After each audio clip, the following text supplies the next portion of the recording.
En enseignant la nature de l'amour de Dieu, 1 Jean 4, 7, 12, l'apôtre Jean explique que l'amour divin de Dieu constitue la base de l'amour chrétien.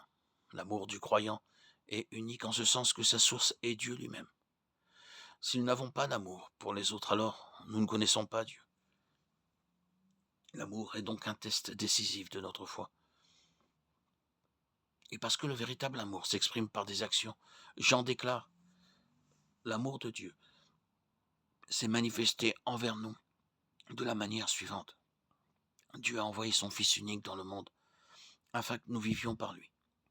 L'amour consiste non pas en ce que nous avons aimé Dieu, mais en ce qu'il nous a aimés et a envoyé son Fils comme victime expiatoire pour nos péchés. La démonstration ultime de l'amour de Dieu pour nous est la suivante. Il a envoyé Jésus comme victime expiatoire pour nos péchés.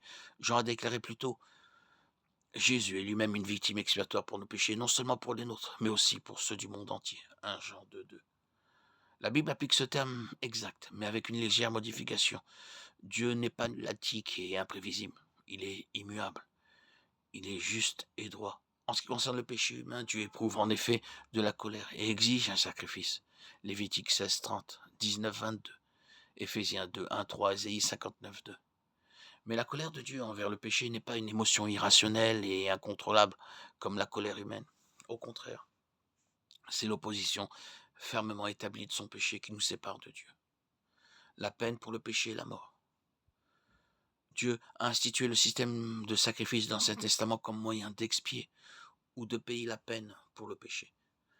Ce système était entièrement axé sur la propitiation, mais il n'était que temporaire et indiquait une meilleure solution au problème de péché. Hébreux 8, 6 se concentre sur la mort sacrificielle de Jésus sur la croix. Le sacrifice du Christ détient le pouvoir d'annuler la peine pour le péché, de détourner la colère de Dieu envers le péché et d'écarter la colère de Dieu une fois pour toutes. Hébreux 10, 10. Dieu, dans son amour incroyable et indescriptible pour nous, a donné le seul et unique sacrifice capable de payer le prix de nos péchés. La propitiation est un mot que nous entendons rarement de nos jours. Pour mieux comprendre sa signification, nous devons nous tourner vers le passé. De nombreuses religions anciennes, et certaines encore aujourd'hui, incluent le concept d'apaiser un ou des dieux en colère. Les polythéistes en particulier croyaient que leur divinité était des êtres volatiles et imprévisibles, qui, s'ils étaient en colère, distribueraient des punitions pour échapper à leur colère.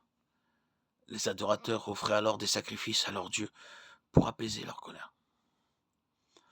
Cette pratique était connue sous le nom de propitiation.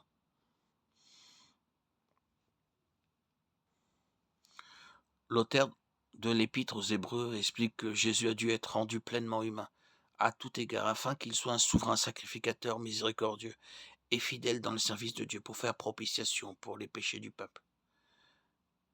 Hébreux 2, 17.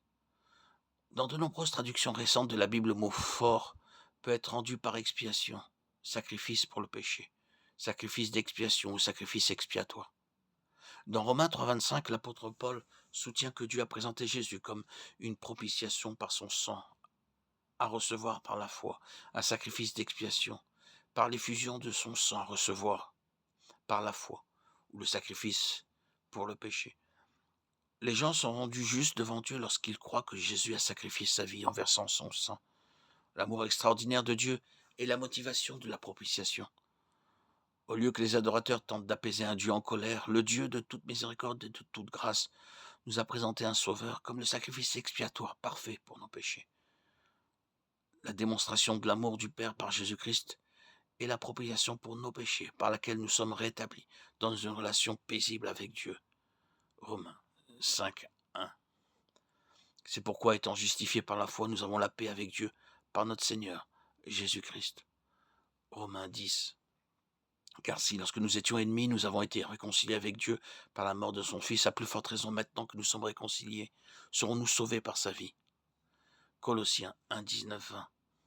Car Dieu a voulu faire habiter en lui toute plénitude. Éphésiens 2, 13, 17.